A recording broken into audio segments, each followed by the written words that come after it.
नमस्कार, हमारे digital platform में आपका स्वागत है। शिमला के राम बाजार इलाके में 4 साल के मासूम युग की हत्या ने ये जो मामला है ये फिर से खबरों में है, सुर्खियों में है। 14 जून 2014 को जो अपहरण के बाद उसे कई दिनों तक युग जो बच्चा था उसे अपहरण के बाद कई दिनों तक प्रताड़ित किया गया और अंत में आखिरकार भराड़ी के नगर निगम के पेयजल टैंक में उसे जिंदा फेंक दिया गया मरने के लिए। 22 अगस्त 2016 को सीआईडी ने आरोपी विक्रांत बख्शी की निशानदेही पर टैंक में से हड्डियां बरामद की थी और वारदात की पुष्टि हुई थी।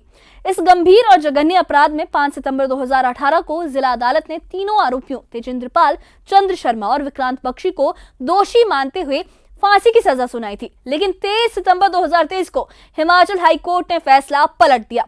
तेजिंद्र पाल को बरी कर दिया गया, सबूतों के अभाव की वजह से उसे बरी कर दिया गया और चंद्रपाल और विक्रांत बख्शी की फांसी की सजा को उम्र कैद में बदल दिया गया।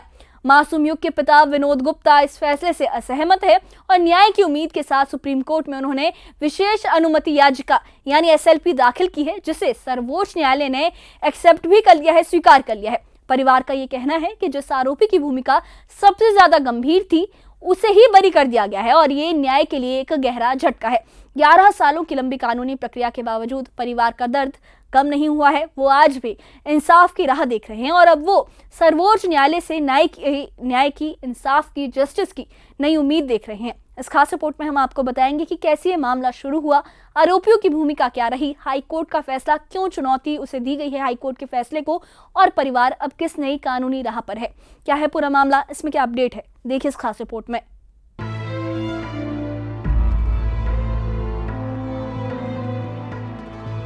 शिमला के युग हत्याकांड ने एक बार फिर सुर्खियां बटोरी हैं। मासूम युग के पिता विनोद गुप्ता पिछले 11 सालों से लगातार अदालतों के चक्कर लगा रहे हैं। हाल ही में हिमाचल हाई कोर्ट ने इस मामले में अहम फैसला सुनाया था, लेकिन परिवार उस फैसले से असहमत है। इसी वजह से उन्होंने सुप्रीम कोर्ट में विशेष अनुमति याचिका एसएलपी दाखिल की है और सर्वोच्च न्यायालय ने इसे स्वीकार भी कर लिया है। इतने सालों बाद भी न्याय न मिल पाने से परिवार की पीड़ा और बढ़ गई है। 14 जून 2014 को शिमला के राम बाजार क्षेत्र से 4 साल के युग का अपहरण हुआ था। जांच में सामने आया कि आरोपी बच्चे को रामचंद्रा चौक के पास किराए के घर में ले गए और उसे कई दिनों तक प्रताड़ित किया। 1 हफ्ते की यातना के बाद उसे भराड़ी स्थित नगर निगम के पेयजल टैंक में जिंदा फेंक दिया गया, जिससे उसकी मौत हो गई। 22 अगस्त 2016 को सीआईडी ने आरोपी विक्रांत बख्शी की निशानदेही पर टैंक से हड्डियां बरामद की और वारदात की पुष्टि हुई।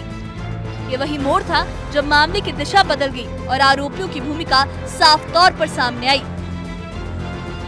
5 सितंबर 2018 को जिला अदालत ने तीनों आरोपियों तेजिंद्र पाल, चंद्र शर्मा और विक्रांत बख्शी को दोषी मानते हुए फांसी की सजा सुनाई थी।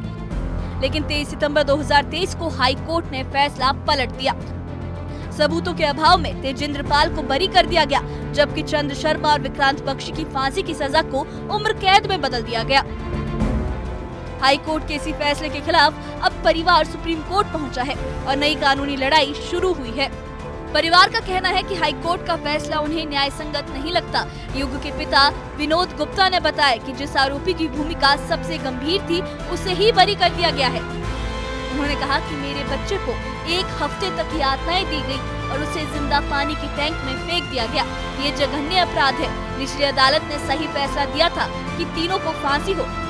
इसी वजह से मैं सुप्रीम कोर्ट पहुंचा हूं और अब वहीं से न्याय की उम्मीद है।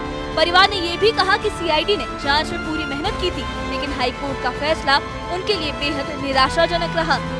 तीनों को फांसी में बदला जाए, सबको फांसी दी जाए। संतुष्ट नहीं है आप हाई कोर्ट? नहीं, संतुष्ट नहीं है। हाई कोर्ट के फैसले से मैं संतुष्ट नहीं हूँ। जघन्य अपराध है सर, जो मेरे बेटे के साथ हुआ है, जो तड़पाया है मेरे बच्चे को और जिंदा बच्चे को टैंक में डाला गया है, 4 साल बच्चे को। हमारे दिल से नहीं उतर सकती है जो पीड़ा हमारे दिल में है। सबूत तो सारे जो सीआईडी वाले थे, हमारे मिस्टर राजेश सर थे, मिस्टर अनिल सर थे, जो आयु थे, सारों ने मेहनत करी है और सारों की मेहनत को उन्होंने फेल कर दिया। जितनी भी उन्होंने करी मेहनत, हाई कोर्ट ने सारी उनकी उम्मीदों को ठेस पहुंचाया उनको भी, क्योंकि उन्होंने इतनी मेहनत करी है इस केस के लिए। हमारा केस नहीं था, वो खुद अपने बच्चे के लिए लड़ रहे थे, हिमाचल के लिए लड़ रहे थे, कोई ऐसे नहीं लड़ रहे थे वो।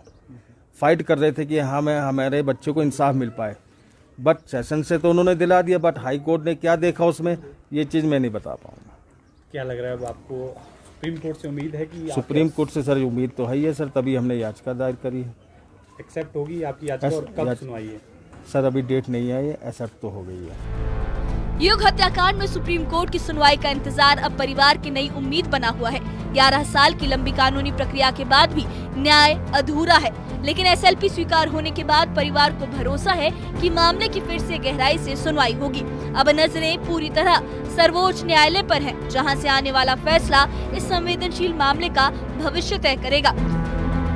न्यूज़ 18 JKLH के लिए शिमला से कपिल देव की रिपोर्ट।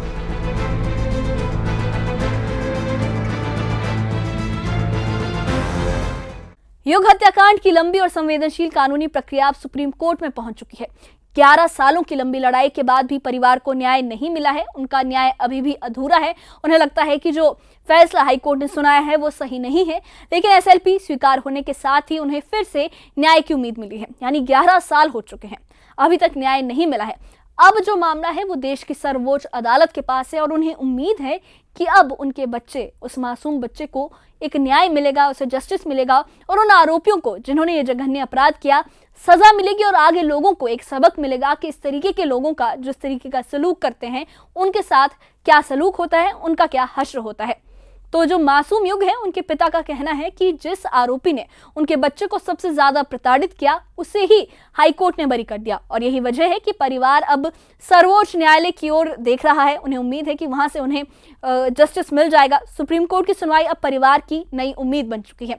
यहां से आने वाला फैसला न सिर्फ इस संवेदनशील मामले का भविष्य तय करेगा, बल्कि मासूम युग के लिए अधूरी न्याय यात्रा को भी एक दिशा देगा। ये केस हमें याद दिलाता है कि लंबी कानूनी प्रक्रिया और संवेदनशील अपराधों में न्याय पाने के लिए धैर्य, साहस और लगातार संघर्ष की जरूरत हमारे देश में पड़ती है। इतनी जल्दी न्याय शायद हमें नहीं मिल पाएगा।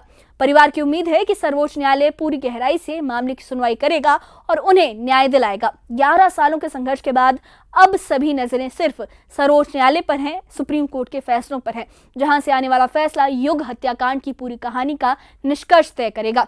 इस बारे में आप क्या सोचते हैं? हमें अपनी राय कमेंट बॉक्स में ज़रूर बताइए और इससे जुड़े अपडेट्स के लिए और ऐसी ही खबरों के लिए हमारे चैनल के साथ बने रहिए। हमारे चैनल को सब्सक्राइब करिए। शुक्रिया।